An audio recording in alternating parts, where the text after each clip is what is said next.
Vivekananda class 10-এ পড়ে। বাড়ি থেকে অনেকটা দূরে স্কুল যেতে হয়, প্রায় 1 ঘন্টা লাগে। মাঠের ভেতর দিয়ে কোনাকুনি আল ধরে ধরে তার দলবল বেঁধে একসঙ্গে যায়, ফেরেও একসঙ্গে। তাদের দলের 3-4টি মেয়েও যায়। এর মধ্যে একটি মেয়ে খুব সুন্দরী, বেশ পয়সাওয়ালা ঘরের মেয়ে হলেও হেঁটে যেতে হবে, বিকল্প ব্যবস্থা নেই, কারণ এখন বর্ষাকাল। এ দলে দুবারের ফেল করা একটি ছেলে আছে। ছেলেটির নাম সমীরণ। দাড়ি গোঁফ উঠে একেবারে পাকা আমড়া, যেমন বজ্জাত তেমনি চালাক। এই ছেলেটির শরীরে সবসময় পিপাসার মতো প্রেম পেয়ে থাকে। তার চোখে মুখে হাতে পায়ে, এমনকি জামা প্যান্টেও মেঘের মতো প্রেমের ঘন ঘটা। প্রেমের বাইরে তার মুখে একটি বাক্যও নেই। সে বড় কঠিন আর উদ্ভুত প্রেমিক। সমীরণ প্রেম পাগলা হলেও চিঠি লিখতে ওস্তাদ নয়। মেয়েদের মন ভোলানোর মতন বাক্য গঠন তার ঠোঁটে আসে না, কলমে ভর করে না। সেজন্য সে মাঝে মাঝেই বিবেকানন্দের শরণাপন্ন হয়, তার বাড়িতে যায়, বিবেককে দিয়ে চিঠি লিখিয়ে আনে। এটা সে করে অন্তত গোপনে, কেউ যেন জানতে না পারে। স্কুল দলটিতে অন্তরা মেয়েটি নতুন, সবে 9-এ উঠেছে। সে বেশি জোরে হাঁটতে পারে না, মাঝে মাঝে আলপথ থেকে হোঁচট খেয়ে জমিতে নেমে যায়, সবার থেকে পিছিয়ে পড়ে। হঠাৎ অন্তরাকে দেখে সমীরণের ভয়ঙ্কর প্রেম পেল। সে মনে মনে ভাবল, একেও একটা চিঠি দিতে হবে। কিন্তু প্রবলেম অন্য জায়গায়। অন্তরার একটি গুন্ডা দাদা আছে, বাঘের মতো চোখ, ভীমের মতো শরীর।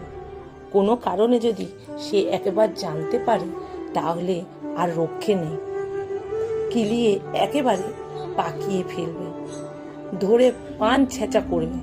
সেজন্য সমীরণ অন্য ফন্দি খুঁজতে লাগলো, কি করে মেয়েটিকে পটানো যায়। রাস্তায় খুঁজতে লাগলো কি করে তাকে বাগে আনা যায়। বিবেকানন্দ পড়াশোনায় ভালো, ধীর স্থির, কথা কম বলে। তার শরীরে প্রেম বলে কোনো বস্তু নেই, সে বিষয়টি বোঝেই না। বিবেকানন্দ এখনো সবাইকে ভাবে তার মতো ছেলে। মেয়ে বলে যে আলাদা এক ধরনের মানুষ হয়, সেটা সে এখনো জানেই না।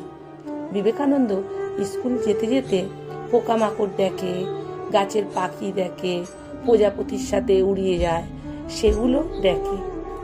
আর স্যালো মেশিনের জল ড্রেন দিয়ে চলে যায়, সেগুলোকে বসে দেখে। চাষিরা কাজ করে, সেগুলো লক্ষ্য রাখে।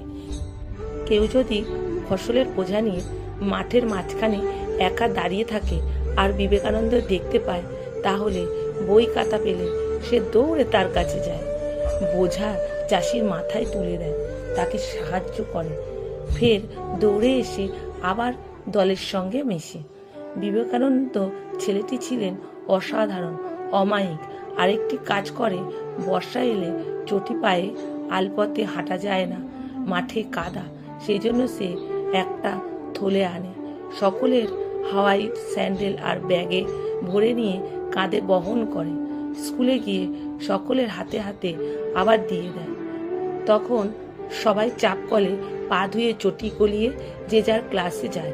প্রথম দিন বিবেকানন্দ অন্তরার কাছে গিয়ে সেই থলে দেখিয়ে বলল, দে তোর চটিটা দে অন্তরা। অন্তরা তো অবাক, সে ভারী লজ্জা পেল, লাজুক মুখে বলল, না না না, আমি হাতে করেই নিয়ে যাব। আলপথে ডাল সামলাতে পারবি না, উল্টে পড়ে যাবি। বৃষ্টি এলে ছাতা ধরবি না চটি ধরবি, কোন কাজটা আগে করবি? কথা সত্যি, ব্যাগ চটি ছাতা একসঙ্গে ধরা যাবে না। অন্তরা হাওয়াই জোড়া বিবেকানন্দের ব্যাগে দিল। বাড়ি ফিরেই অন্তরা মাকে ঘটনাটা সব খুলে বলল। মা শুনে চোখ কপালে তুললে বলল, বলিস কি, ও তো মণিদীপার ছেলে। বিবেকানন্দ তো পরীক্ষায় ফার্স্ট হয়। একটু থেমে পরক্ষণেই দুঃখিত হয়ে আবার বললেন, ওর বাপটা সাপে কেটে মারা গেছে, ভারী দুঃখী। খবরদার আর চটি দিস না, গুণী ছেলে। পরের দিন স্কুলে যাবার পথে বিবেকানন্দ আবার অন্তরার সামনে এসে বলল, দে চটি দে। অন্তরা প্রথম ভালো করে বিবেকানন্দকে দেখল। রোগা ছেলেটার সারা শরীরে অযত্নের ছাপ, ভীষণ পুষ্টির অভাব, যেন সে কিছুই খায় না। তবে ছেলেটার চোখ দুটো জব্বর সুন্দর, বড্ড মায়াময়, ঠোঁট দুটো হাসিতে ভরা। অন্তরা চটি দিল না, উল্টে ভালোবাসলো। লেখা বাবুরাম মণ্ডল, পাঠে অনিতা ভট্টাচার্য।